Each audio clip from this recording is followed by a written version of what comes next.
Hey everyone, आज discuss करते हैं फॉरेन एक्सचेंज रेगुलेशन एक्ट यानी कि फेरा। तो फॉरेन एक्सचेंज रेगुलेशन एक्ट, जिसे शॉर्ट में हम कहते हैं फेरा, तो ये एक्ट पास हुआ था 1973 में। फेरा act was passed in 1973 and came into force on January 5, 1974। तो फेरा एक्ट 1973 में पास हुआ था और ये कब से इफेक्ट में आया? 5 जनवरी 1974 से ये इफेक्ट में आया, राइट। तो इसके ऑब्जेक्टिव्स क्या थे? फेरा एक्ट क्यों पास हुआ था?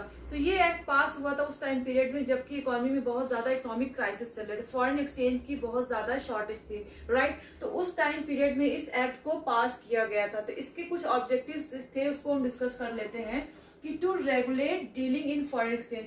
फॉरेन एक्सचेंज में या फॉरेन करेंसी में जो भी डीलिंग होती थी उस टाइम पीरियड में उसको रेगुलेट करना था। Then to regulate certain payments, कुछ जो पेमेंट्स होती थी फॉरेन एक्सचेंज में, फॉरेन करेंसी में, उसको रेगुलेट करना था।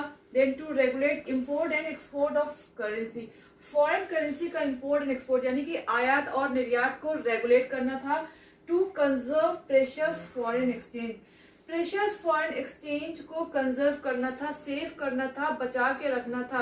इस चीज को हमें देखना था कि फॉरेन करेंसी इंडियन इकोनॉमी से बाहर नहीं जाने पाए, राइट। ये सब क्यों किया गया? क्योंकि उस टाइम पे इकोनॉमी जो है बहुत ज्यादा क्राइसिस से जूझ रही थी, फॉरेन करेंसी की ऑलरेडी बहुत ज्यादा शॉर्टेज थी, इसलिए इस एक्ट को पास किया गया। और जैसा कि हमने पढ़ा है कि इकोनॉमिक रिफॉर्म से पहले जो टाइम पीरियड था इंडियन इकोनॉमी में, वो बहुत ज्यादा स्टेट कंट्रोल था। इंडियन इकोनॉमी जो है गवर्नमेंट के कंट्रोल में बहुत ज्यादा थी, मार्केट रेगुलेटेड नहीं थी, राइट।